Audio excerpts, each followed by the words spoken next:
Connaissez-vous un livre similaire à la Bible, où tant de prophéties ont déjà été accomplies? Il est impressionnant de voir comment les choses qui ont été prophétisées il y a des milliers d'années se révèlent sous nos yeux. Cela prouve que seul Dieu peut être l'auteur de ce livre, et nous devons prêter attention à chaque avertissement qu'il nous donne.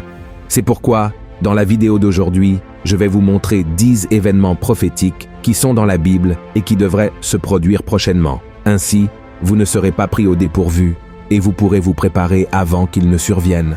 Et si vous n'êtes pas encore abonné à ma chaîne, je vous demande de cliquer sur le bouton s'abonner, qui se trouve juste en dessous de la vidéo. À côté, vous trouverez une petite cloche. Cliquez également sur cette cloche pour être averti chaque fois que je poste une nouvelle vidéo. Alors allons-y. Le premier événement est les signes du retour de Jésus.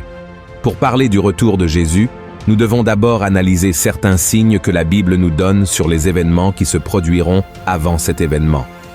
Voyez ce qui est écrit dans le livre de Matthieu. Vous entendrez parler de guerre et de bruit de guerre.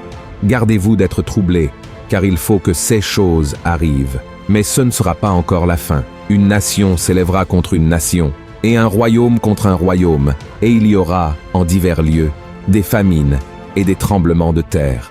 Tout cela ne sera que le commencement des douleurs. C'est une époque que nous vivons déjà. Combien de guerres et de conflits ont été rapportés ces dernières années? Des nations se lèvent les unes contre les autres. Des tremblements de terre se produisent partout et de plus en plus fréquemment.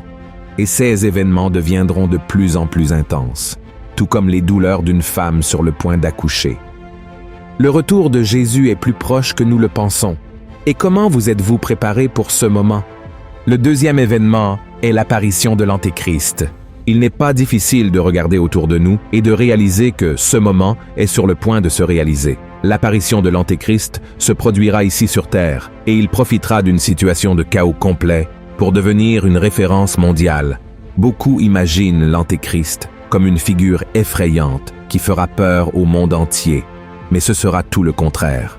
Grâce à un accord de paix qu'il conclura entre les nations, le monde verra la fin des guerres et des conflits qu'aucun autre dirigeant mondial n'a pu résoudre, et c'est pourquoi il sera adoré.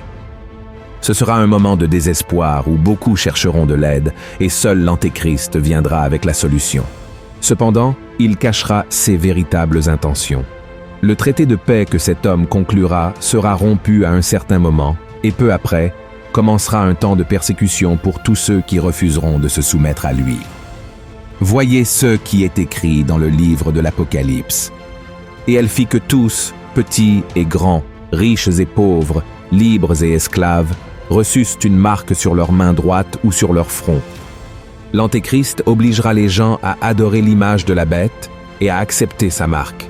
Cette marque fonctionnera comme une sorte d'activité économique où les gens ne pourront ni acheter ni vendre sans elle.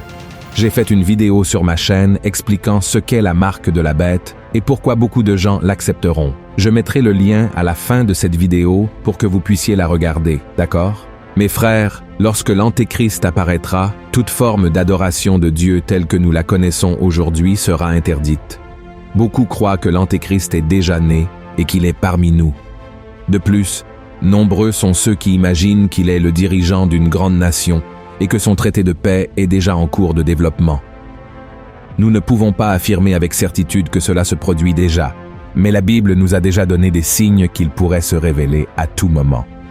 Le troisième événement est l'enlèvement de l'Église. Il existe 3 courants de pensée concernant l'enlèvement. Certains croient que les chrétiens seront enlevés avant la période de la tribulation, qui marquera le début du règne de l'Antéchrist. D'autres pensent que cela se produira à la moitié de cette période, c'est-à-dire après 3 ans et demi. Et le troisième groupe croit que les chrétiens affronteront tout ce qui se passera pendant les 7 années de règne de l'Antéchrist sur la terre. Indépendamment de la vision qui est correcte, la vérité est que Jésus reviendra et nous serons enlevés pour le rencontrer lors de la première venue du Christ. Il est venu humblement, rejeté et méprisé par les hommes.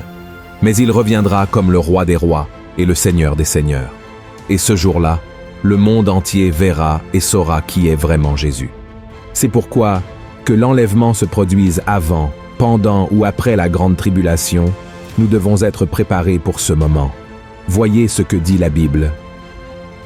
car le Seigneur lui-même, à un signal donné, à la voix d'un archange et au son de la trompette de Dieu, descendra du ciel, et les morts en Christ ressusciteront premièrement. Ensuite, nous les vivants, qui serons restés, nous serons tous ensemble enlevés avec eux sur des nuées, à la rencontre du Seigneur dans les airs, et ainsi, nous serons toujours avec le Seigneur. Le quatrième événement est la grande tribulation. Voyez ce que Jésus a dit dans Matthieu, chapitre 24. « Car alors, la détresse sera si grande qu'il n'y en a point eu de pareil depuis le commencement du monde jusqu'à présent, et qu'il n'y en aura jamais. » Frères et sœurs, la grande tribulation est un autre événement des derniers temps qui sera une période de grande souffrance pour ceux qui sont sur la terre. Il n'y a jamais eu une telle affliction dans l'histoire du monde, et il n'y en aura plus jamais. Ce sera pendant cette période que les 7 sceaux seront ouverts. Les 7 trompettes sonneront, et les 7 coupes de la colère de Dieu seront déversées sur la terre. La Bible décrit la grande tribulation comme un moment de telle difficulté que les hommes préféreront la mort, mais ne pourront pas mourir. Voyez ce qui est écrit. En ces jours-là, les hommes chercheront la mort, et ils ne la trouveront pas. Ils désireront mourir, et la mort fuira loin d'eux. De plus, le chapitre 8 de l'Apocalypse montre que même l'atmosphère céleste sera impactée pendant cet événement. Lorsque le 7e sceau sera ouvert, il y aura un silence dans le ciel pendant une demi-heure. Pouvez-vous imaginer tous les anges et les saints de Dieu totalement silencieux dans le ciel, tandis que le monde traverse ce moment si difficile? Le 5e événement est le sacrilège terrible. Voyez ce qui est écrit dans Daniel, chapitre 9. Il fera une solide alliance avec plusieurs pour une semaine, et durant la moitié de la semaine, il fera cesser le sacrifice et l'offrande. Le dévastateur commettra les choses les plus abominables, jusqu'à ce que la ruine et ce qui a été résolu fondent sur le dévastateur. L'Antéchrist rompra le traité qu'il a lui-même conclu avec les Israélites pendant la grande tribulation et introduira le sacrilège terrible dans le 3e temple qui sera construit par les Juifs.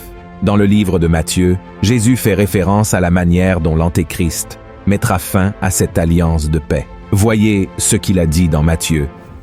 C'est pourquoi, lorsque vous verrez l'abomination de la désolation dont a parlé le prophète Daniel, établie en lieu saint, que celui qui lit fasse attention, alors que ceux qui seront en Judée fuient dans les montagnes.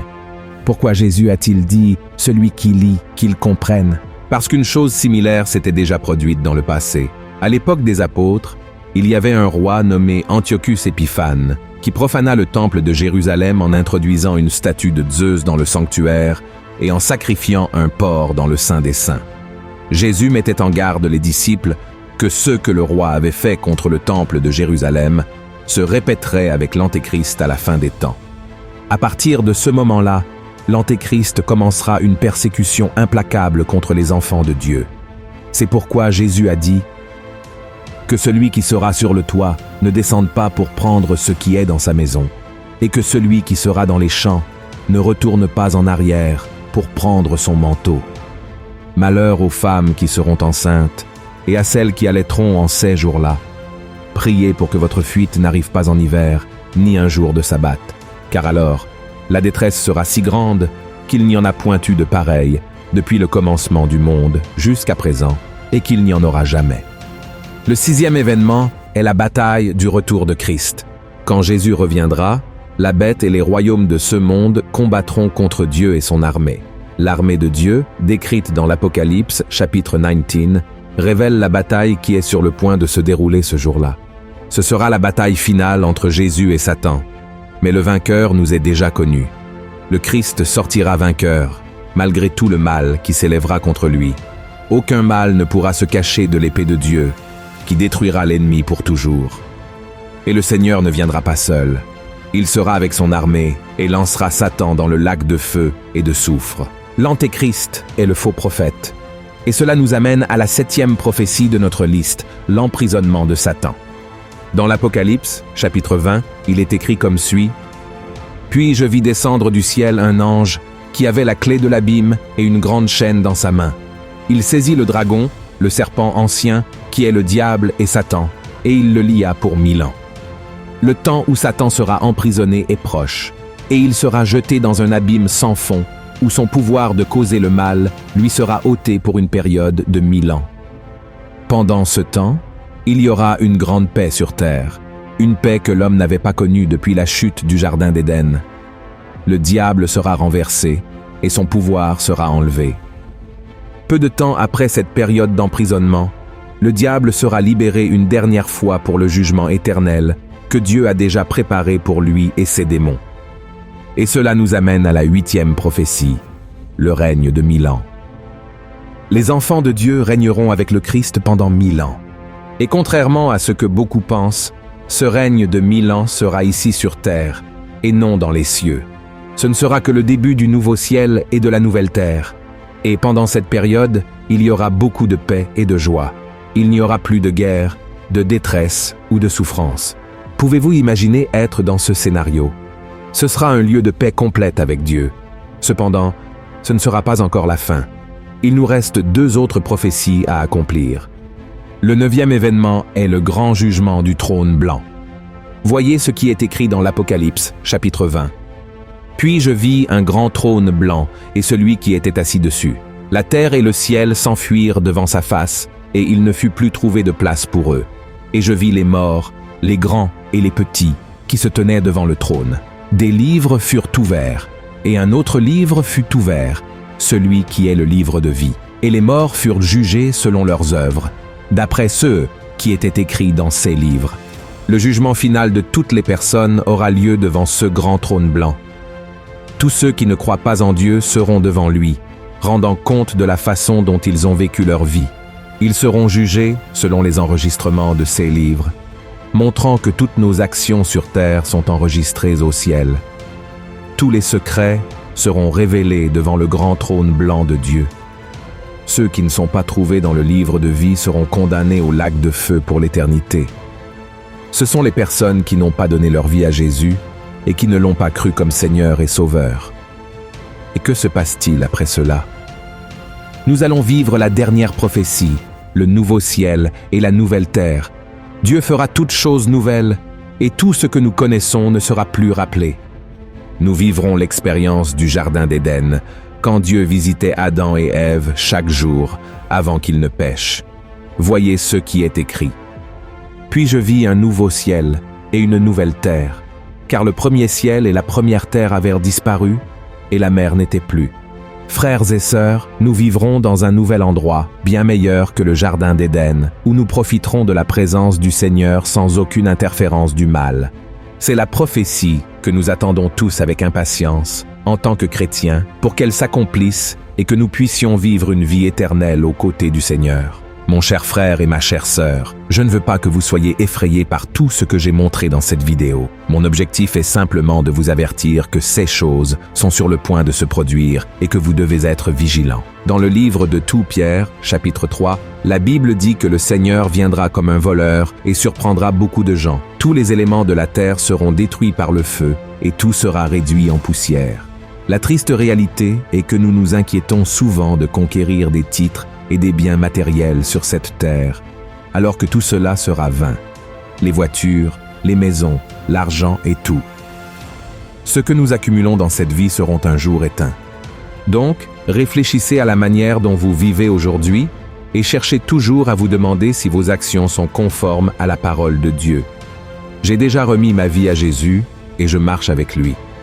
Si votre réponse est non, je vous conseille de prier dès maintenant pour que Dieu pardonne vos péchés et que votre nom soit inscrit dans le livre de vie. Amen. Alors, si vous le pouvez, fermez les yeux et parlons au Seigneur. Seigneur, mon Dieu et mon Père, je veux te remercier pour ce message si important de ta parole. Je te remercie parce que le Seigneur nous appelle toujours plus près de toi, ô mon Père. Et en ce moment, je mets la vie de ce frère et de cette sœur, cette personne qui reconnaît maintenant Jésus comme le seul Seigneur et Sauveur. Ô mon Père, cette personne croit que Jésus est mort sur la croix pour ses péchés et qu'il est ressuscité le 3e jour. Et Jésus, je te demande maintenant de pardonner les péchés de cette personne. Jésus, cette personne a des faiblesses, elle est pécheresse, mais le Seigneur a versé ton sang là sur la croix pour nous pardonner de tout péché, pour nous purifier de toute méchanceté.